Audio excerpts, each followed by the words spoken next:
Tonight is the night when dead leaves fly like witches on switches across the sky, when elf and sprite flit through the night on a moony sheen. It's Halloween.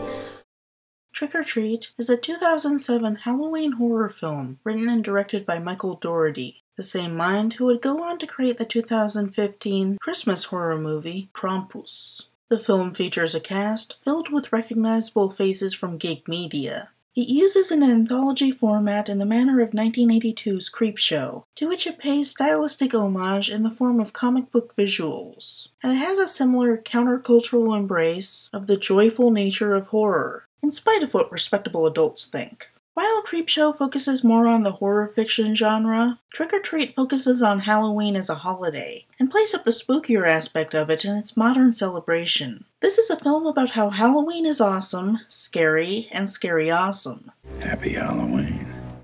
Halloween has had many incarnations throughout its existence. Most know the Celtic roots of it as a night where the spirits of the dead walk among the living. But a lot of Halloween as we know it is very modern. It's presented to children as a day of simple, indulgent joy in candy eating and costume wearing, to teenagers as a celebration of horror, and to adults as a time to get sexy and wild with no repercussions, with some overlap between the three. It's a product of American commercialization, but it also serves a purpose as an outlet for energies that are normally repressed. It's attractive to those of us who feel like underdogs, pushed outside of normal society, unable to express our true selves. To those of us who are regarded as weirdos, Halloween is attractive as a celebration of the grotesque, freaking out the respectable mainstream. Trick or Treat takes this conception of Halloween as a countercultural celebration and imbues it with all the grandeur of an ancient religious holiday. It's tradition. Early on, a culturally normative character we are supposed to disrespect scornfully contrasts Halloween with Hanukkah. Forgive me on the pronunciation, I haven't tried to say it in a while. Hanukkah is referenced as an ancient religious tradition worthy of respect, and Halloween is cast as nothing compared to it. But maybe we're to consider that there is more of a parallel than is first apparent. It's a throwaway joke about whether or not it's important to keep jack-o'-lanterns lit overnight, and I might be overthinking this, but I keep coming back to this idea. Hanukkah is the festival of lights. Instead of one day of presents, we get 8 crazy nights. Hanukkah is similar to real-world Halloween in that it, as we understand it, is largely a modern construction because Jewish kids felt left out during Christmas time. It's old as a holiday, but its traditions aren't that ancient. Hanukkah is a celebration of perseverance of Jewish underdogs, the Maccabees, against Syrian oppressors led by Antiochus. As the story goes, Antiochus outlawed Judaism, desecrated the temple at Jerusalem, and killed a lot of people, but the Maccabees revolted and managed to overthrow the Syrian army through guerrilla tactics. They cleaned up the temple and lit a special oil lamp for the study of religious texts, and, supposedly, there wasn't enough of the special oil for it to stay lit for more than a day, but a miracle kept it burning for the 8 days that it took to deliver more. It's a symbol of perseverance against oppression. In modern day, that conflict is remembered with symbolic menorah lighting for 8 days, 8 crazy nights, and gambling for chocolate coins on the lighter children's side of it. Trick or Treat treats Halloween as though it were a serious holiday on the order of Hanukkah, with an oppressed group of outcasts as the heroes. We might say those of the macabre, a word that is derived from Maccabee, opposing the stifling authoritarianism of mainstream society, celebrating with their faith in the power of traditions and the presence of a godlike figure, Sam. Sam is a horrific embodiment of Halloween sentiment, an otherworldly god of wrath, ensuring that it be celebrated according to tradition, which is made out to be much older than it actually is, as essentially evil Hanukkah. His name is a reference to Sam Hain, the popular mispronunciation of Samhain, the name of the original Celtic Halloween. What's weird is that it's pronounced properly elsewhere in the movie.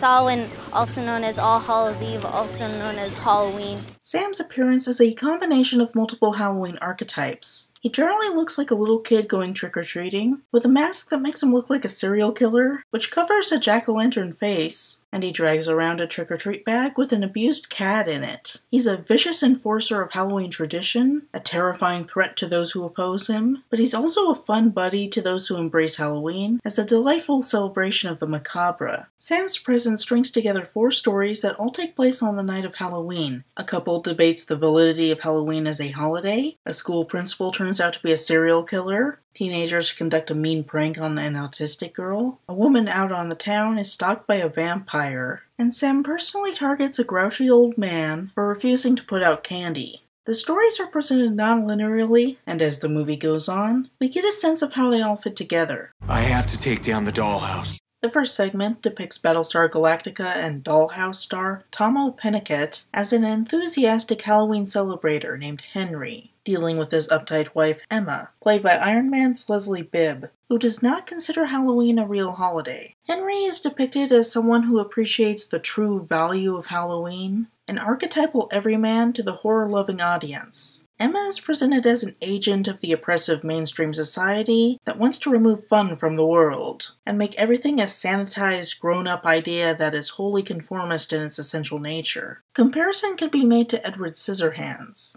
Henry refuses to help her take down decorations early and goes inside to watch porn, in the most innocent, wholesome depiction I've ever seen such a thing be done. Because Emma blasphemes against Halloween, Sam brutally kills her and displays her body as a gruesome Halloween decoration for Henry to find and start off the film's horror.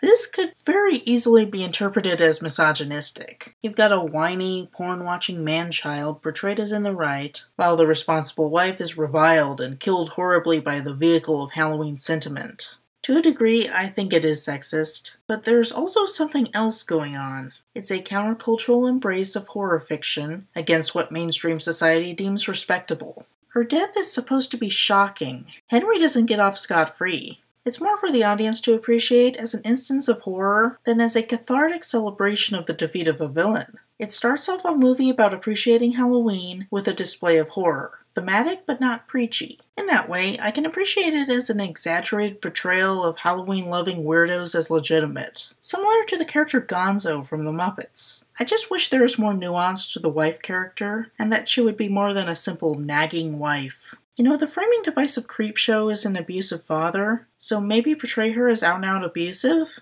Or at least give her likable traits in addition to being naggy. As it is, I can't ignore the way that it does look like a classic bit of sexism. I hate Halloween. The next segment starts off with an annoying jerk of a kid named Charlie performing a tribute to his favorite alt-rock band, Smashing Pumpkins, and taking a whole handful of candy from a display saying 1 per kid. He is caught by the homeowner, his principal, Stephen Wilkins, played by Dylan Baker, the lizard from the Tobey Maguire Spider-Man movies.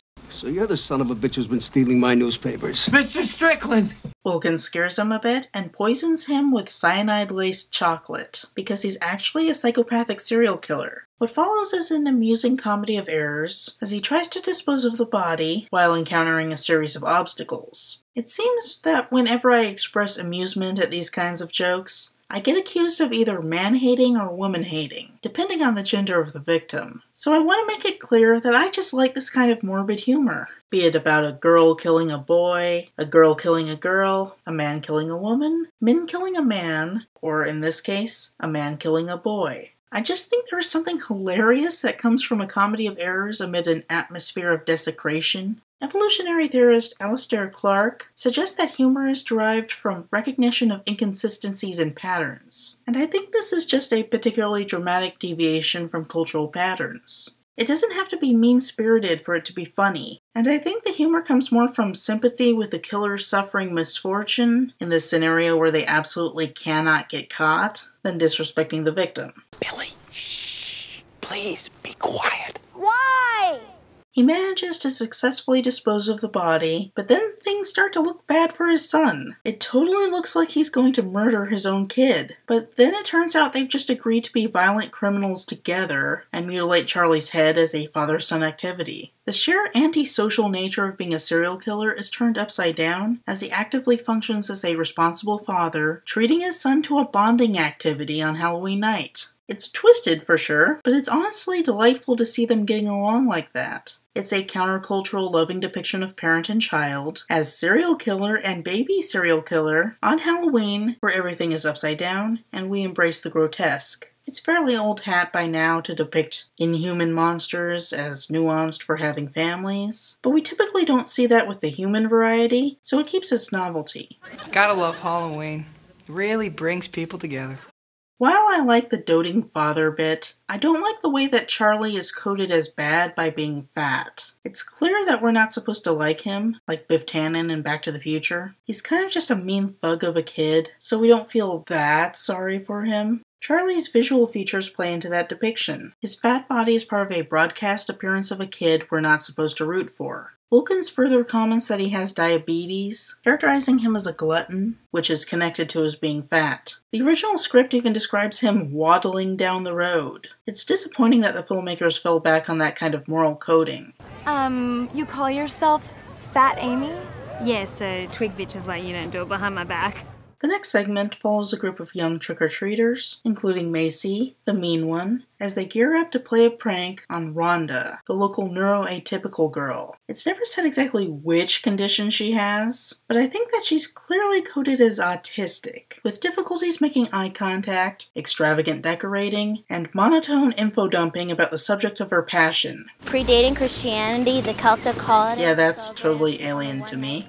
As a Halloween nut, Rhonda is one of the few people that Sam behaves friendly toward in the whole film. The kids go to an abandoned quarry, where Macy tells a local legend about how a bunch of parents had mentally ill children and hated it, and they pay their school bus driver to kill them at the quarry. One of the kids, played by Richard Harmon, Murphy on the 100, freaked out, hijacked the bus, and drove them all off the cliff. The bus driver supposedly escaped, but all the disturbed and mentally ill kids drowned. The idea is that the modern-day kids are going to go down into the quarry and leave jack-o'-lanterns out to honor the dead. Macy says that the elevator only holds 3, so she and 2 other kids go first, and then Rhonda and a kid named Chip go next. When they descend, the first kids shout out in fear and then go quiet. Destroyed by the Empire. Halloween, Halloween.